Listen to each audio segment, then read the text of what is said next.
Today I'm trying to decide which is the #1 professional watercolor brand in the whole world. Well, at least for me. These three I'm testing today are often mentioned as being indeed the best. I've got my Schmincke Horadam, my Winsor & Newton Professional, and my Daniel Smith Essential sets right here, and I'm ready to go. I've decided I will work with the three primary colors from all these brands. Now, the blue was easy enough because all the brands have French ultramarine, but that does not mean they'll look the exact same though, so that will be very exciting to see. For the yellow and the red or magenta, I'm looking at my swatch cards. I think I know which ones I'll pick.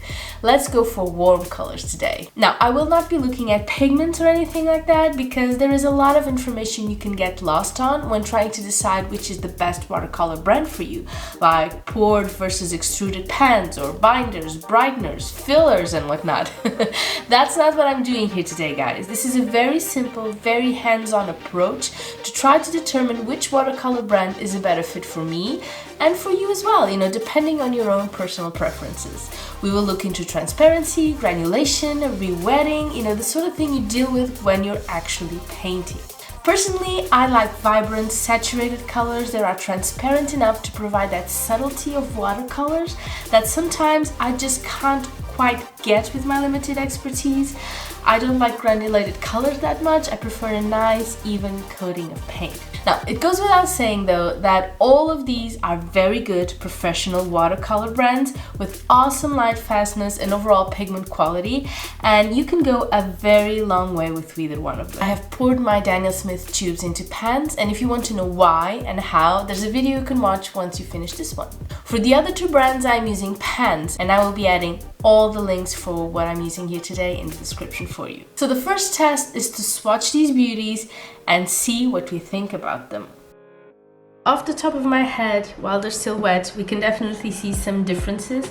I would say this is the most purple one, and I think the two most, the Winsor & Newton and the Daniel Smith are more similar than the Schmincke. If we were to look at the pigments, they probably didn't have the same pigments, that's pretty clear. But I can definitely see a little bit of red, a little bit of purple in this one, and in Winsor & Newton too, and this one I don't. It's pure blue to me. So yeah, this is exciting. Let's keep going. Now, ever since I've started learning watercolors, I've often seen this big debate about watercolor supplies for beginners. If it made sense to spend a lot of money and get the best supplies you can get while they're still learning. And my personal opinion is, after trying, the best, the medium quality and the not so good paints and paper, my opinion is get the best you can. This is definitely the darker one, although again, I used so much more paint than for the rest of them. My pan isn't quite dry. They're very humid. They never quite dry, but Schmincke doesn't dry also, but these are definitely the ones that are harder to re-wet because they never dry. This is the lighter one, I think. These two are a little bit more similar. At least from the moment you decide this is something you really want to do, if it's just playing around once every couple of months, a medium quality set will do fine. But if you're determined to learn, if you're practicing as much as you can, maybe even every day, then the best is what you need. Because you don't want to hinder your efforts with bad supplies. The moment I started using 100% cotton paper and professional watercolor paints, it was like my skills improved tenfold just because of the supplies, which means the supplies that I was using were letting me down. So ultimately, just become the best at it that you possibly can and then get the best supplies to help you out. So these are dry-ish and I think we could see we can spot a few differences already. For example, this French ultramarine is much more granulated than the other two. Particularly Schmincke, you can see how smooth this is when compared to the granulation in Daniel Smith. So if you're into, granulated watercolors, which I know are very trendy right now, Daniel Smith would win. These were both very vibrant, and Winsor & Newton, I had to go back, recharge my paintbrush and paint all over again to make sure that they had, the same vibrancy of the other two. But then again, like I've told you, the Schmincke and the Daniel Smith are a little bit more humid, a little bit more sticky than the Winsor & Newton when dry, so that may have something to do with it. You end up loading your brush with much more paint when they're sticky than when they're completely dry, and you still have to activate them. So Daniel Smith and Schmincke are really easy to activate. Winsor & Newton takes a little bit more trouble. Now, transparency wise, I mean, what can I possibly say? This black line is incredibly visible for all the paints, for all the brands. It is completely, all of them are completely transparent.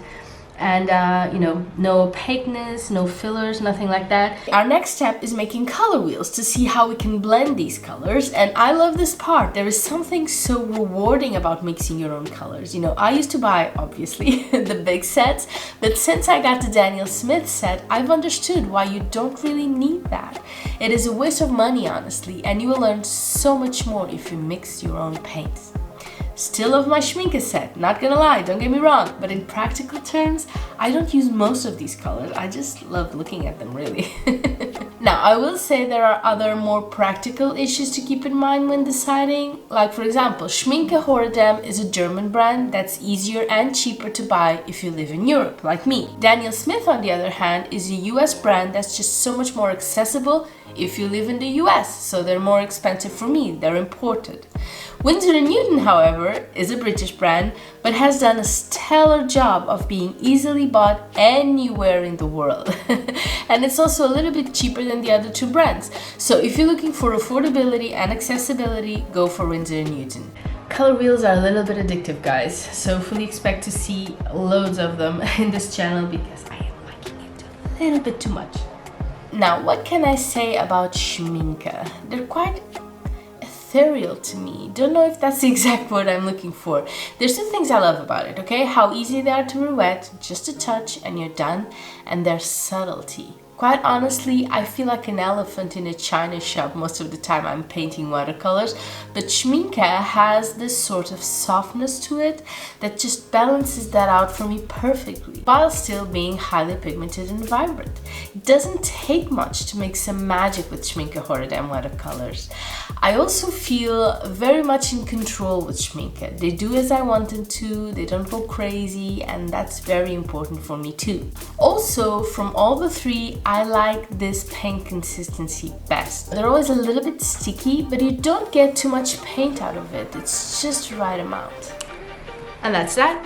This is our Schmincke color wheel. It's so cool. I like it a lot. And then there's Daniel Smith, our third option. Now, this was the last brand I tried on my watercolor journey. I actually bought this set a couple of weeks ago, and already it has taught me so much. That less is more, and then you can make so much with so little. These are really vibrant colors, no one can say otherwise. Vibrant but transparent, which is a winning combination. I do struggle with getting these pens dry enough to be used without wasting too much paint. You know, I could never use them straight from the pan. I would get incredibly frustrated with the paint ratio. And their range is amazing. You can have so much fun with them. I can't wait to try the Primatex set with the mineral colors. You know, there's just so much to know with these. I think I got very lucky with the set I chose to start out with. You know, this is a very clever, very well thought out set that allowed me to understand the enormous potential of the brand. You know, I've seen some people say that some Daniel Smith paints are incredibly hard to re-wet, but I do not see that with this set. If anything, I wish they could dry quicker and be, you know, less easy to re-wet because I am dragging a lot of paint.